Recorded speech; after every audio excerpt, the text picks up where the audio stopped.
Equally shared parenting's main aim is for you both to enjoy all of the aspects of your lives together and to spend about the same amount of time in a particular area, such as childcare or those housework chores.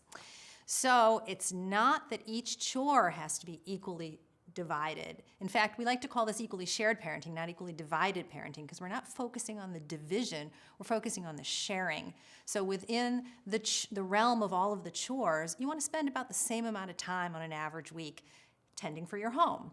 Now, you can divide these things in a number of different ways. Sometimes a task works best when divided exactly down the middle. It's something neither of you really want to do, and it's something that has to be done a lot. So you might say, oh, you do half the laundry, I'll do half the laundry. Then we only have to do half the laundry.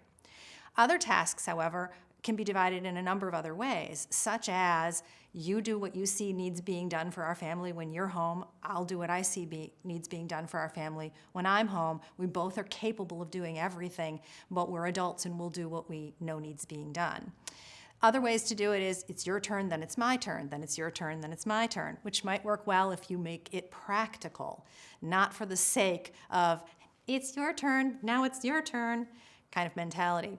So for example, if you're home earlier than your spouse on Tuesday, it makes sense that you would be the one to prepare dinner, maybe help the kids with homework, maybe pack their lunches for the next day. When your spouse comes home, he hasn't had as much time with the kids, maybe he can have fun with them in the evening while you clean up.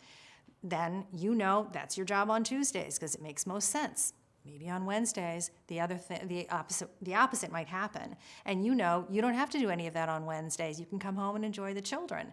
So swapping back and forth works well if it's something that's kind of built into your lives as practical. Other ways to share are to do things together or to divide and conquer.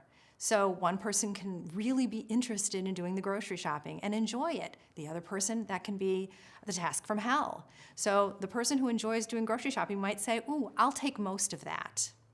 And the other person can be very relieved and take most of something else that they enjoy.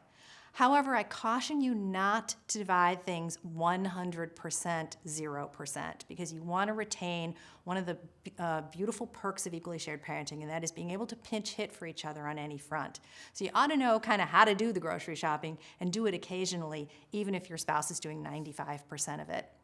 The other thing I want to caution you on is not dividing chores solely by competence, or even worse, by incompetence. Oh, I can't boil water. You wouldn't want me cooking for the family. Why don't you make all the meals? Is kind of a slippery slope to you getting stuck with all of the cooking. I think if you offered your spouse $1 million, even if he thinks he can't do anything but boil water, he'll be able to create a good meal. So we want to get outside of our comfort zone. We want to be able to learn new things from our spouse or from experimentation and feel good about the fact that we can do anything.